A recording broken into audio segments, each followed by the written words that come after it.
What do you have? So I actually thought of this one this morning because I was just like, man, like what's an idea that I had a really long time ago that's like so deep in my brain? Like, there's got to be something there. And I thought back to, I was at Nuit Blanche year ago to... Yeah. One year I actually did some photos at Nuit Blanche. Oh, cool. For viewers who don't know what Nuit Blanche is, it's an art show that's outdoors in Toronto, and it runs all night. It's really popular. Hundreds of thousands of people go to it. I might be lying about that, but I'm pretty sure there's got to be at least like 100,000 people going. There's road closures involved, and It shuts down the city. They change the subway schedule. It's a big deal. Anyways, it's not just some like low-key art festival. Just bear that in mind while I tell the story. So I was right by City Hall, which is where they typically put like the craziest art exhibits, and also where you'll probably find the highest concentration of crowds. And what I noticed that was projected onto the Sheraton Hotel, like on the side of it, it's just all concrete. There's no windows. Just written in a very kind of primitive looking laser. I'm gonna see if I can find a photo to share, but it was basically written in lasers. It said theylied.ca. And I don't know, like, have you heard of theylied.ca? You haven't? no, I'm assuming someone lied. Yeah, basically, it's a political movement, basically targeting government officials for things that happened during COVID lockdowns in Canada. Whole can of worms, not going to get into that.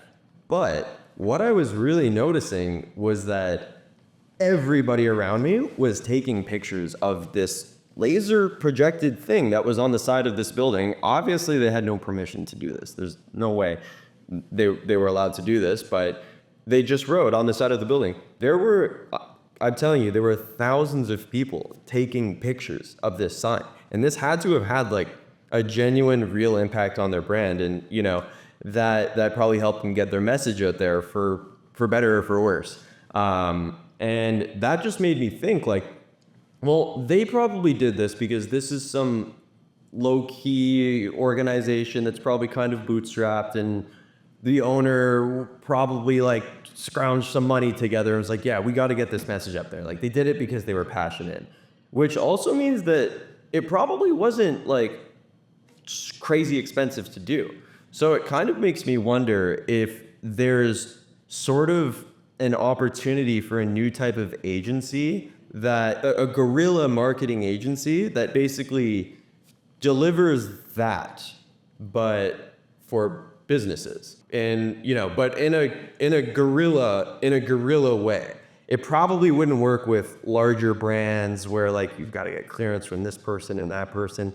But again, sort of going back to like e-commerce, there's a lot of random e-commerce businesses on the internet that are down to do crazy things and just say, hey, we'll project your website on the side of the thing, or we'll put a message that really gets people going. Like saying theylied.ca, people immediately are going to want to know, well, who lied? Why did they lie? What did they lie about? They're going to check the website. So there's definitely something there as well. It's not all the magic of the laser, but it's very interesting. I looked into it. I started looking on the internet. I found out what tool they were probably using. It costs like $1,500. You order it from somewhere in like Eastern Europe, I think. Yeah. And yeah, you can just get these things, and you could do that for $1,000. I can think of a lot of potential businesses that would make a lot more than $1,500 on a campaign like that. So it makes me wonder if there's an agency opportunity there that someone could start without needing like really that much capital to get it started. What do you think of that? Yeah, I think like if someone were to do this at scale, I would probably compete against one of the Billboard companies like Pattison or Astro. I would create a website and create a network of these and chat with the commercial building owners to say, hey, is it cool if we just like set up these time with you for us to create these like digital projections? And then we don't need to like set anything up. We don't need to do any building clearance. All we're doing is really just projecting light. to the side of your building sometimes. And pull up with a car. Yeah, it's just, that's probably what they did. It was probably on the roof of a car, just flashed on there. And then I would probably just like make a network of these and then sell it as a media agency to compete against the Billboard people. Because one of the other ideas from like one of those podcasts is murals. Just like when people do branded murals, it takes a decent bit of time to set it up. And then when they set it up, people usually stop by, or like your pedestrian traffic usually stop by to actually look at what's going on. And then that gets your brand awareness. That's the interesting thing about like murals when they create these on buildings. But like even with like laser projectors. The laser, I'm actually, you're on, the murals idea is great, but I was actually going to say that murals is its own thing that would actually cost a bit more to set up because you would have to get a 3D scan of the building. So we would actually have to talk to probably Object Studio or something, ask them to borrow one of the scanners to scan this out of a building, because you have to do that, and then you have to put this 3D model of the building into a software, and then you map out the light, and then you need like 3 projectors. Yeah. But it's not these laser projectors that I've, these random, I don't know who makes these from somewhere in Europe, but they're so cheap. But if you want like a normal projector that will just shine like an image on a building rather than like laser lines, it's like, now you get To me, like I spend like 10,000. To me, like laser lights is actually more interesting to look at because like if it resembles anything like a laser show at night, and people are just like out, and then they might actually want to take a picture, going like, oh, what is staylight.ca, or like what is bigambitiousburgers.com. Yeah.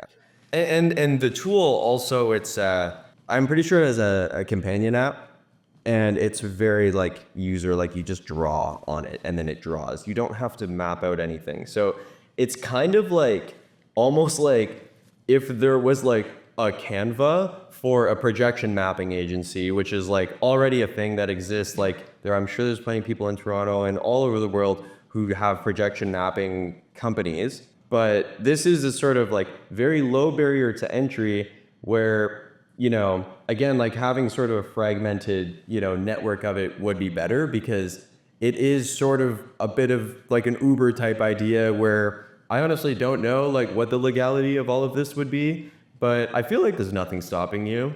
Yeah. And competing with the Billboard companies, you could get pretty crazy there, because what's stopping you from shining your light on their billboards? Exactly. That's gonna be an interesting award-winning out-of-home idea for one of the agencies out there. Yeah. If we feel like If you were at a Big 5 marketing agency and any one of you guys do this idea, we're suing. only if it's convenient to us. If it's not convenient to us, then we won't pursue any lawsuits. Yeah, if it's like a lot of work. Yeah. No, that's true. Yeah. That's a good idea. I think that's a good one. Someone should run with that. Oh yeah, we're doing viral rating systems. I don't think we did the viral rating system for the last two. We're working out the kinks behind the scenes. We're figuring it out. Yeah, we'll figure out a good rating system.